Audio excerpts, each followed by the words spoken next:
निसर्ग आणि अध्यात्म यांचा अनोखा संगम साधायचा असेल तर सह्याद्रीच्या पायथ्याशी वसलेल्या गावांना जरूर भेट द्यावी. असंच एक विलोभनीय गाव म्हणजे भोरगिरी. निसर्ग सौंदर्य म्हणजे मनःशांती आणि त्याच्या जोडीला परमेश्वराचं सानिध्य लाभलं तर अजून काय हवं. भोरगिरीच्या रस्त्याला लागलं की निसर्ग आपले सुंदर रूप प्रकट करत करत अलगदपणे आपल्याला भोरगिरीला आणतो. या ठिकाणी एक अत्यंत जुनं असं महादेवाचं मंदिर आहे. त्यातील कातळ शिल्प, शेजारी असणारं गजलक्ष्मी किंवा वैभवलक्ष्मीचं मंदिर, भोरगिरी मंदिराची विलक्षण कथा आणि जोडीला नेत्रसुखद सह्याद्री, हे सगळं पाहूयात ह्या व्हिलॉगमधून. आपण आलो आहोत भोरगिरी ह्या ट्रेकमध्ये. तो समोर दिसतोय तो धबधबा भोरगिरीचा प्रसिद्ध धबधबा आहे आणि ह्या भात लावणीच्या रस्त्यामधनं शेतामधनं आपण असं सरळ जाणार आहोत.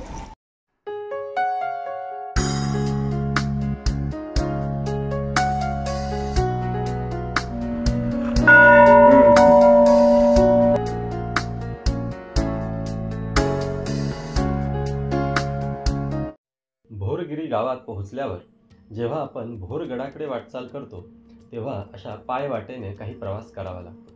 थोडंसं गिर्यारोहण अर्थात 15-20 मिनिटांचा हा ट्रेक करून आपण पोहोचतो भोरगिरीच्या गुहांजवळ. येथून सभोवतालचा परिसर पाहणं ही दृष्टीला दिलेली मेजवानीच असते.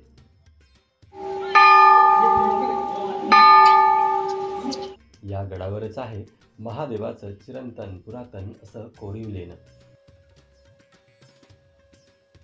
या गुहेच्या सभागृहात वाघाची, कासवाची, नागांची कातळ शिल्प पाहायला मिळतात. हे 5 महिन्यांचा नाग आहे बघा.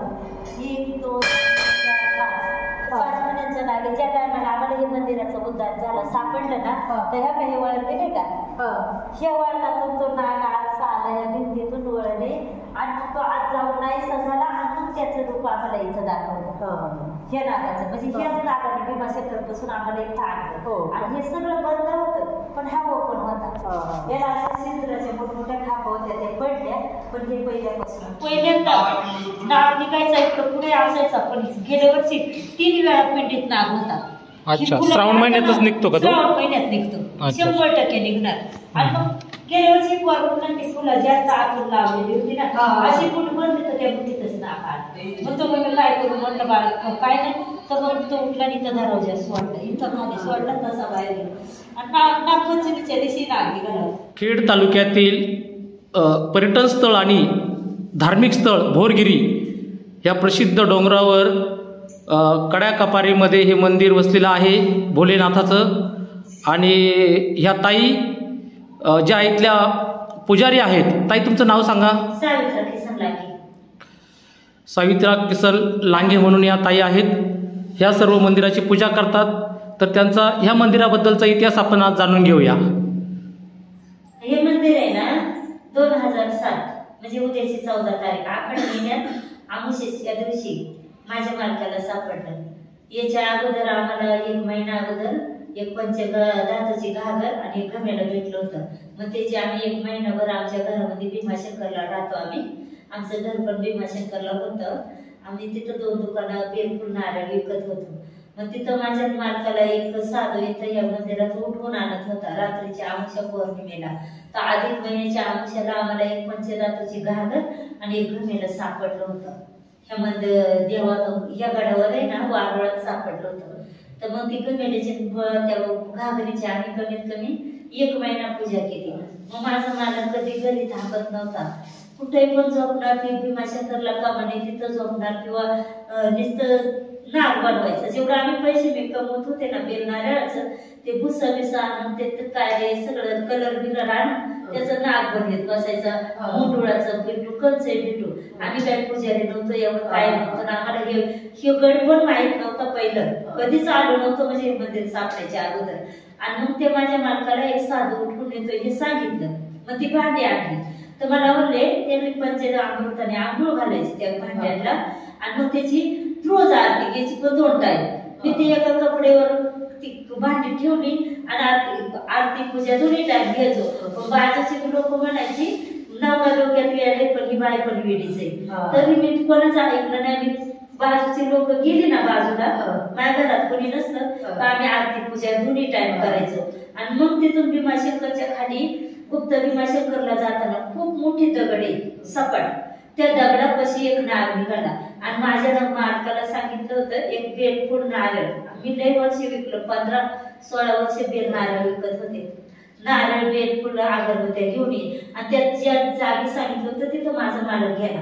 तर तिथून त्या नागाने तिथं त्या दगडापाशी खूप मोठा नाग निघाला, त्या भीमाशंकरच्या खालच्या त्या मोठ्या दगडापाशी. मग तो नाग पुढे चालायचा, त्याच्या मागं माझं मालक चालायचं. मग त्या नागाने इथपर्यंत आणलं माझ्या मालकाला. त्याच्यात पूर्ण माती भरलेली होती, कमीत कमी 2 गाड्या माती होती. आणि इथं किती खोल आहे कुणालाही अंदाज नव्हता, गावच्या माणसाला नव्हता का बाहेरच्या माणसाला नव्हता. आणि म्हणलं इथं कुणी आलं का नुसतं साप दिसत होते, त्याच्यामुळे इकडं कोण पण येत नव्हतं आतमध्ये. आणि हे किती खोल आहे याचा अंदाज पण नव्हता. मग त्यांनी काय केलं, त्या नागाच्या पाठीमागं आलं आणि इथं भिंतीत 5 खाण्याचा नाग एक दिसत. त्या वळणाला तो नाग इथं आला, इथं नाहीसा झाला. पण त्या महाराजांनी तेव्हा सांगितलं होतं ना भांडे दिले त्या टायमाला, का फक्त जिथं नाग नाहीसा होईल त्याला पाय लावायचा नाही. मग हे इथं येऊन ना मातीच्या ठिकाणी येऊन नाहीसा झाला. मग ही पिंड भेटली, तिच्यात 12 पिंडी आहेत एकत्र. ही एक गणपतीची मूर्ती भेटली, ही एक दगडाची, आणि ही एक पादुका भेटली. एक पादुका काय भेटली नाही. बाहेर एक नंदी तो खंडित झालाय तुळशीपाशी, तो नंदी पण भेटला. सगळ्या मूर्ती एवढ्या जागेत लावून ठेवलेल्या होत्या. आणि मग आम्ही इथं तो चिखल बिखल काढला, माती बिती काढली याच्यातली, आणि मग धुवून काढलं. ते एकच राहते, फक्त एक रुमाला माती काढली होती. अजिबात काही वस्तू हत्यार आजपर्यंत आम्ही काय वापरलं नाही. आणि मग ती माती काढली, आम्हाला ही 12 ज्योतिर्लिंगाची पिंड सापडली. त्या पिंडीत साईडला 11 पिंडी आहेत, आणि मध्ये 12, त्याच्यात भीमाशंकरचा अर्धा शंकर अर्धी पार्वती. ह्या पिंड लिंगामध्ये 2 भाग आहेत, म्हणजे एकाच पिंडीत 12 ज्योतिर्लिंगाची पिंड भेटली. पण पहिलं ज्या टायमाला आम्हाला पिंड भेटली ना, त्या टायमाला त्या साईडच्या पिंडी खूप उंच वाटत होत्या, कारण की मधलं लिंग पूर्ण असं सपाट होतं, फक्त त्याला आकार होता ते मधच्या लिंगाला. पण आता कमीत कमी 19 वर्ष झाले ना, तर त्या साईडच्या पिंडी बारीक वाटायला लागल्या, मधच्या पिंड्याला वाढ झाली. कमीत कमी 2 पेर ते मधलं लिंग वाढत झाले. आणि मग ते इथं हे पिंड काढले आम्ही आखाड महिन्यात. उद्याची किती 14/7/2007 ला हे मंदिर भेटलेले आम्हाला. आणि त्या दिवसाला आमच्या होती, म्हणजे ही उद्याच्या सोमवारी कंप्लीट 19 वर्ष पूर्ण होते त्या मंदिराला सापडलेल्या. आणि मग इथं का आम्हाला भीमाशंकरला आम्ही राहत होतो, आम्हाला 3 पुण्यातली पोरं भेटली. ती बोलली आम्हाला गुप्त भीमाशंकर दाखवायचा. तर आम्ही बोललो तुम्हाला गुप्त भीमाशंकर नाही, आम्ही एक जागी मंदिर काढले, आमच्या बरोबर चला. मग ती पोरं आमच्या इथं बरोबर सगळं आली. आणि मग आम्ही इथं सगळा चिखल होता, पुसून काढलं नव्हतं, काय नव्हतं. मग त्या पोरांनी आम्हाला पहिल्यांदा एक गर्दी, एक समय आणि एक घंटा आणून दिला. आम्हाला काय ते पोरं बिरं माहिती नाही, कुठं नाव पण माहिती नाही, पण पहिल्यांदा आम्हाला आणून दिली. मग आम्ही इथं पूजा करू लागलो. तर मग आता इथं प्रत्येक वर्षी साईड नाग निघतोय. आता कमीत कमी गेल्या वर्षी इकडे साईडला इकडे तिकडे निघायचं, पण गेल्या वर्षी 3 वेळा पिंडीत नाग आला होता. 2 दिवस तर मी पिंडीला आंघोळ पण घातली नव्हती. आणि नाग काय बारीक नव्हता, कमीत कमी तो नाग मांडीसारखा नाग असाय, तिथून इथं चढता येत होतं. आणि तो नाग इथं चढला तर मग आमचे पुरण खात्यातले साहेबांना मी फोन केला, रेणके साहेब म्हणून त्यांना. तर मग त्यात मावशी घुंगरू बिंगरू वाजवा, काही घंटी वाजवा, पण अजिबात गेला नाही. मग तो नागेला इथं बसला. आम्ही इथं पूजा केली, माझ्या बरोबर पुण्यावाले 2 जण होते. आपले माझ्या इथे येणारे नेहमी माझा एक भाऊ होता, एक बाबा होता. आणि आम्ही पूजा 3 दिवस तो नाग इथं होता, तरी आम्ही पूजा आरती करली होती. एवढं सत्पण आणि एवढं जागरूक ते तर खूप चांगले होत आहे. आणि त्याच्यात आता तर नागाचं काय मी उठले फोटो व्हिडिओ काढलं होतं, माझा मोबाईलच खराब झाला. माझ्याकडे तो नागाचा फोटो नाही, पण त्याच पुण्यावाल्या मामाकडे एक फोटो आहे, मी कदाचित तुम्हाला तो पण पाठवेल. आणि हे मंदिर काढलं नंतर 6 महिन्याला माता पाण्यात महालक्ष्मी आहे का, ती महालक्ष्मीची मूर्ती भेटली आम्हाला. मी फक्त तिथं ते सापडलेलं घमेला त्याची पूजा करायला जात होते. आणि चिखल इतका उंच चिखल होता, आणि याच्यावर पाण्याचा थर होता, म्हणजे कमीत कमी तेव्हा गुडघ्याच्या वर पाणी होतं. मी जायचे तेवढी हळदी कुंकू त्या घमेल्याला लावायची, परत पाया पडून बागायचे. मग त्याच्यावर आम्हाला त्याच घमेल्याला लागून वैभव महालक्ष्मीची मूर्ती भेटली. त्या मूर्तीमध्ये 2 हत्ती आहेत, तुम्ही आता गेले तर त्याचा चांगला फोटो पण काढू शकता. तर ते पाणी आहे ना कधीच खराब होत नाही. मी त्यात चिखल काढून घेतला आणि त्या पाण्याचा वास येत नाही, काय नाही, एवढं पब्लिक जाते पण काचासारखं पाणी. आणि मग मी तिला असे बाहेर बाबा येऊन त्यांचं कमीत कमी रात्रीचे 1-2-3 तास अभिषेक चालू लागला तर मग मला ही गजराची मी आंबट वापरू नको. आणि खूप चांगले ताई इथं आता बघा, पहिलं पर्यटक कशी येत होती बोरगड किल्ला, हा या मंदिराचं नाव आहे बोरगड किल्ला. आणि उद्या कंप्लीट ह्या 14/7/2007 हे मंदिर भेटले आहे. आता तसं म्हटलं तर भरपूर सुधारणा झाली, पण तुम्ही जर बातमी देतेत ना तर कमीत कमी पब्लिक वाढल्यामुळे एवढ्या पायऱ्याचं काम 2 वेळा निधी येऊन मार्ग गेला का आहे मला नाही माहिती, पण जर ह्या पायऱ्याचं काम झालं तर लय फायदा होईल साहेब. हे मंदिर माझ्या नवऱ्याला काढलं तसं माझा नवरा निघून गेला. आता कमीत कमी माझ्या नवऱ्याला झालं निघून गेलेलं 19 वर्ष पूर्ण. आता माझा नवरा निघून गेला का गेला हे त्यांना माहिती, पण हे मंदिरात म्हणजे शंकराची पूजा बाय माणूस करत नाही हे तर मला अजिबात अनुभव नाही. का पूजा करतात का नाही करतात हे मंदिर मी पहिलं थोडा का होईना भरपूर त्रास झाला मला, इथं खूप त्रास झाला. त्याच्यामुळे हे मंदिर मी श्रावण महिन्यात सोडून पण गेले होते. माझी भीमाशंकरला 2 दुकानं होती. बेलनारळाची. मग मी ती दुकानं काय लावायला लागली. एक दिवसाला मला आता तिथं कमीत कमी 2-3-4 हजार रुपये धंदा होत होता भीमाशंकरला बेलनारळाचा. मी तर श्रावण महिन्यात एकच रविवारी धंदा केला आणि कमीत कमी इथंच भेटले. इथं आता ते ह्याच्यात पाकिटात पैसे ठेवलं तर किती होतं हे पण मला माहित होतं, पण तेच पैसे मी सकाळी काढायला गेले तर कमीत कमी 4000 रुपये आतल्या वरून पाकिट अख्खं क्लिअर होतं. आणि मग सकाळची तो रेंजन आला, मग डांगी बाई तुम्ही ते मंदिर काढले तुमचं, तुम्ही खाली जायचं, इथं या पाईपला बसून काय करणार आहे. आणि मग मी परत ते बंद केलं, मग परत खाली तर मला कुठूनच लावले त्यांचे. म्हणजे देवाने तुम्हाला साक्षात्कार दिला की तुम्ही तिथं नका थांबू, माझी सेवेला या. तिथून मी आले आणि मग परत दिवाळीत परत इथं लय वाद वाढला.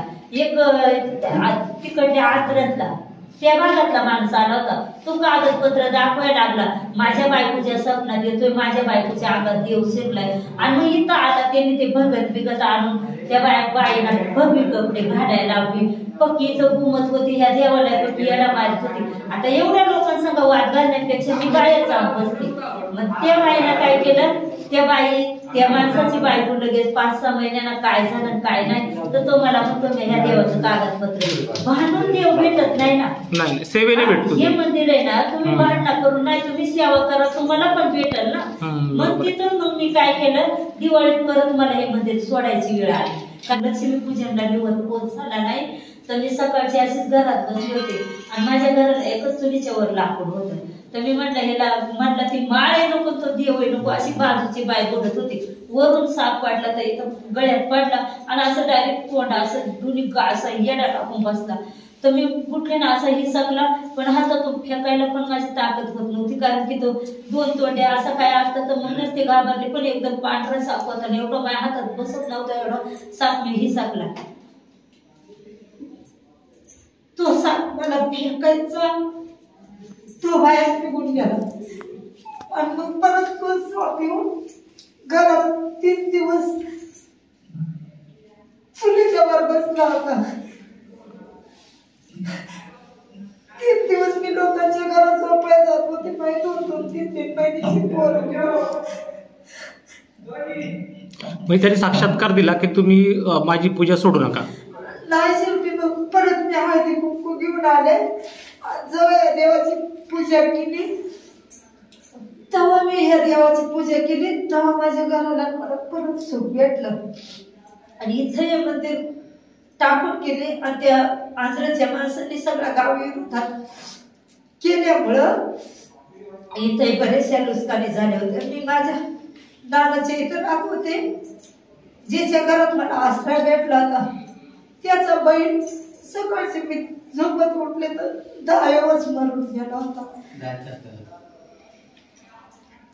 सगळे हा देव आहे ना, खरंच ते जाईल. हे मंदिर जगात काही कोणीच नव्हतं का, हे मंदिर भेटायला किंवा पुजारी तुम्ही चांगली पूजा करताय, बरोबर पण करताय. हे बघा काय मी आज कमीत कमी 19 वर्षे खूप आपण झालं ते मला काय दुसरं कुणी भेटत नव्हतं का सेवा करायला. मीच पाहिजे ना असं वाटत होतं का, म्हणून तर एवढं साक्षात्कार दिले ना तुम्हाला. नमस्कार. नमस्कार. नाव काय म्हणाला? माझं नाव हा. सुंदाबाई लक्ष्मण मदगे. ही आहेत लांगी, मी आहे मदगे. मी त्या मुलीची आई आहे. हां हां, बरं. तुम्ही इथे किती दिवसापासून येता? मी इथं बऱ्याच दिवसापासून आहे. म्हणजे ही पोरं लहान लहान होती ना तशी मी त्यांच्याकडे आहे. मग पूजेला रोज येता तुम्ही? पूजेला रोज येते, ती पोर येतं, ती येते. रोज नाही येत, म्हणजे असे 8-15 दिवसांनी, महिन्यानं कोण नसेल तर मी येते. काय हां हां, हां हां ती नसली घरी तर मग मी येते. आणि मग आता तिच्या त्या नवऱ्याच्या स्वप्नात सांगितलं हां आणि मग त्याने इथे येऊन हे मंदिर काढलं. काय हां हे जसं काढलं तशी मग आता तीच पूजा करू लागली. ते सोडून गेलं ना, मग तशी ती ह्या पोर आणि ती करायची. तुम्ही खालून चढत येता? खालून चढत येते रोज? हा, रोज म्हणलं तरी आता 2-3 दिवस आवडीचं काम आहे, म्हणजे 2-3 दिवस यावंच लागणार मला.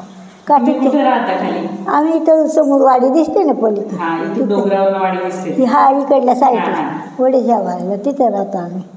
या मंदिरामध्ये म्हणजे वाघाचं शिल्प आहे, पूर्ण दगडामध्ये कोरलेलं, 1100 वर्ष जुनं.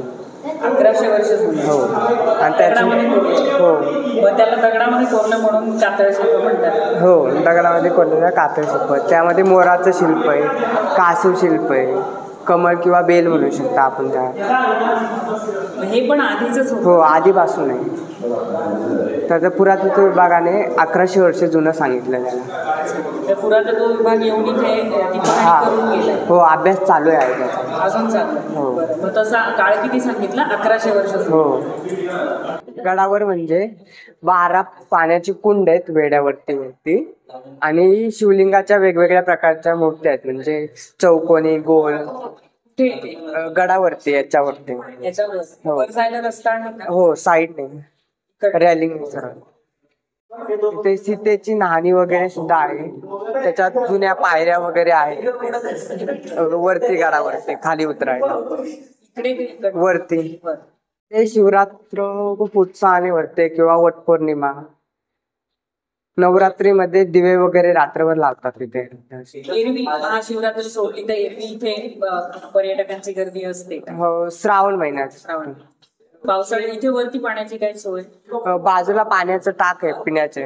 पिण्याच्या पाण्याचं? हो. महालक्ष्मी मंदिर. हो. ती पण गुहाच आहे? हो, गुहा आहे.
मित्रांनो, आज आपण भोरगिरी येथे आलेलो आहोत.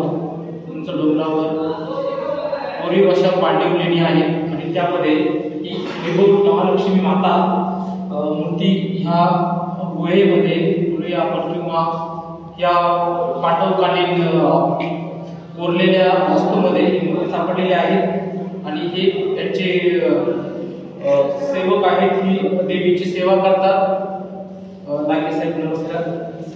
आपण आता बोरगिरीमध्ये बोरगड या गडावरती महालक्ष्मीच्या मंदिराच्या दारात आहे. तिथे 12ही महिने पाणी असतं. उन्हाळ्याच्या पावसाळ्याच्या नेहमी तेवढं पाणी असतं. ती एवढी जी पायरी पाण्यात आहे तेवढी पायरी एवढं पाणी कायम असते. आतमध्ये हो. हे बाहेरचं असतं ना. हा थोडंफार. आतमध्ये पण तेवढंच पाणी आहे. हो कायम तेवढंच. आणि ते पिण्याचं कुंड आहे, पाणी पिऊ शकता. आपण बघूया हे काय पाणी प्यायचं कुंड आहे का? मग इथून पाणी तुम्ही खाली भरून नेता का? हो त्या मंदिरात बाजूला पिण्यासाठी सर्व. हे पाणी कधी पावसाळ्यातच असतं का? नाही उन्हाळा पावसाळा 12 महिने. 12 महिने एवढंच पाणी असतं. हो एवढंच. तर आतमध्ये महालक्ष्मी आहे, तिला गजलक्ष्मी म्हणू शकता कारण की हत्ती आहेत. आणि अभिषेक लक्ष्मी सुद्धा म्हणू शकता कारण की हत्ती असल्यामुळे त्यांना अभिषेक करतात ना महालक्ष्मीचा. त्यामुळे त्याच्या बाजूला विष्णूचं मंदिर आहे, म्हणजे विष्णूची मूर्ती आहे बाजूला. हे मंदिर 1100 वर्ष जुनं असून आता जवळपास 20 वर्ष झालं याला सापडून. म्हणजे ते महादेवाचं मंदिर जेव्हा सापडलं त्याच वेळी. मग तेव्हा तुम्ही जेव्हा जे मंदिर शोधायला आला तेव्हा किती जणांनी हे माती वगैरे काढायचं काम? हे माझे आई वडील होते. 2 जण? हो वडील होते. ते त्यांनी हे आधी सापडले की ते आधी मग सापडलं? हो. आणि त्याच्यानंतर हे सापडलं. हे मंदिर खेड तालुक्यात येतं. जस्ट खेडमधून निघालं तरी वाडा ढेणा करून डायरेक्ट तिथं सरळ रस्ता आहे. जस्ट इथून चालत 6 किलोमीटर भीमाशंकर आहे. अच्छा म्हणजे भीमाशंकरचा ट्रेक पण हो जाता येतं पायी जाण्यासारखं. सकाळी मग आई येते सकाळी, दिवसभर कोणाला तरी थांबावंच लागतं 7 वाजेपर्यंत. मग संध्याकाळी 7 वाजता मंदिर बंद करून खाली गावामध्ये राहायला. तू राहतोस कुठे? इथे भोरगिरी गावामध्ये.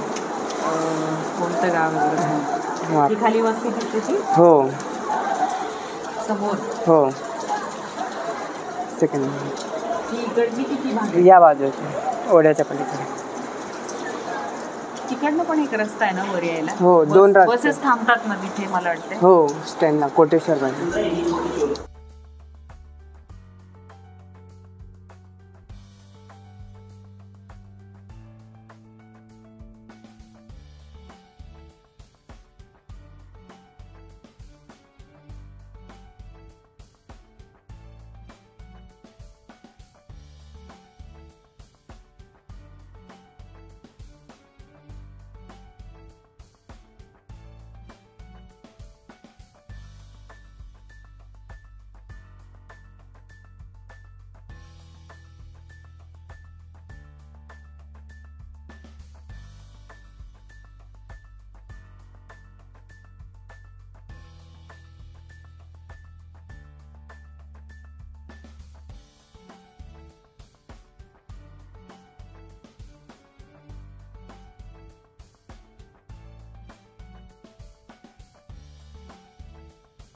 लाखी ताईची आज आपल्याला भोले शंकराची खूप चांगल्या प्रकारे माहिती दिली, त्याच्याबद्दल धन्यवाद ताई. तुम्ही पण आम्हाला खूप वेळ दिला. तुमचं पण खूप खूप आभार साहेब. तुमचं पण खूप आभार.